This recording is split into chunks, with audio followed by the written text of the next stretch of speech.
Hello guys, for today's topic ay pag-uusapan na naman ulit natin itong si GCash. At ang topic natin dito ngayon ay tungkol kay G-Credit. Ngayon, paano nga natin ma-unlock ang G-Credit? Kung makikita nyo dyan ay mayroon akong offer na 1,000. At ito ay share ko lamang sa inyo base lamang sa aking experience. Naman nakaraan, lagi ko talagang ginagamit yung GCash pag nagbabayad ako ng mga bills. So pagkatapos noon, nadagdagan lagi yung G-score ko. Hanggang sa na-unlock ko na nga ang G-Loan at G-Credit. So ito pong si G-Credit ay magagamit lamang natin pag tayo ay magbabayad ng mga bills. So ngayon, since wala talaga akong pambayad ng kuryente at Junit na naman, buti na lang nandyan ang G-Credit. Sa pagbabayad nga ng kuryente, pinili natin ng bills. I-click yung electric utilities. Pagkatapos ay i-search o scroll nyo na lang yung pangalan ng binabayaran yung kuryente. Kung makikita yung list ng mga nandyan, pag may nabasa kayong also accepts G-Credit, ibig sabihin nga nito ay pwede silang tumanggap ng bayad mo na galing sa iyong G-Credit. So since sa akin ang approve ay 1,000 lang, magagamit ko lang din to kung ang aking bill ay 1,000 below. Pagka-click nyo ng biller, di ba mayroon sa yung sumang binibigay? Nandun yung mga detalye yung ilalagay nyo dito. Yung amount due, code number, at saka yung pangalan naka-register sa inyong kuryente. Mas maganda nga din na maglagay na kayo ng inyong email ad para sakali man na na-miss nyo yung inyong resibo, ay mayroon pa rin kayong backup.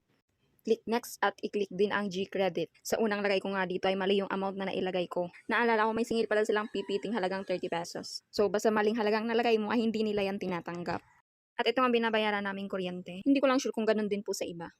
One time nga lumagpas ako sa due date, hindi na tinanggap ni GCash yung bayad ko. So ang mangyayari nun ay over the counter na pala yung pagbabayad. Kasi pag lumampas ka sa due date at magbabayad ka ng bills mo kay GCash, kahit anong gawin na hindi na talaga nila yan tinatanggap. So sa amin kasi 15 minutes ang biyahe pag nagbabayad over the counter. Minsan nakakatamad din talaga pumunta. Kasi gumamit ka na lang ng GCash, 5 pesos lang yung hihingi nilang sa yung charge. Kaya nga ang ginagawa ko ay nag-aalarm ako at sinusulat ko din sa kalendaryo yung petsa. Tungkol nga din pala sa G-Credit ay 5% po yung interest rates nila. At yung terms nila ay isan at inaabot lang din po ito ng isang buwan. First time ko nga lang din tong ginamit si G-Credit. Iniisip ko kung baka pag nabayaran to agad baka sakaling mag-increase yung aking credit limit. Kung sakali man na may mga pagbabago ay i-vlog ko na lang po ulit ito para makita po ninyo.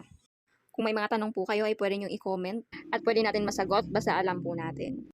Kung gusto nyo pa pong makita yung ibang detalye, ay pwede nyo pa pong tapusin itong pinapanood ninyo. Muli ay maraming salamat po sa inyo lahat dahil isang karangalan po sa akin na makikita kong mayroon din po palang nanonood ng aking mga ginagawa. First time ko nga lang din dito sa industry ng vlogging, kaya kung okay lang po sa inyo ay maaari nyo po ba akong i-subscribe para ma-motivate din po ako sa pag-upload at para ma-share ko din yung aking mga experience sa ganitong apps na aking mga nire-review. Muli ay salamat po ulit ng napakarami sa inyo naway nakatulong itong aking munting video po sa inyong lahat.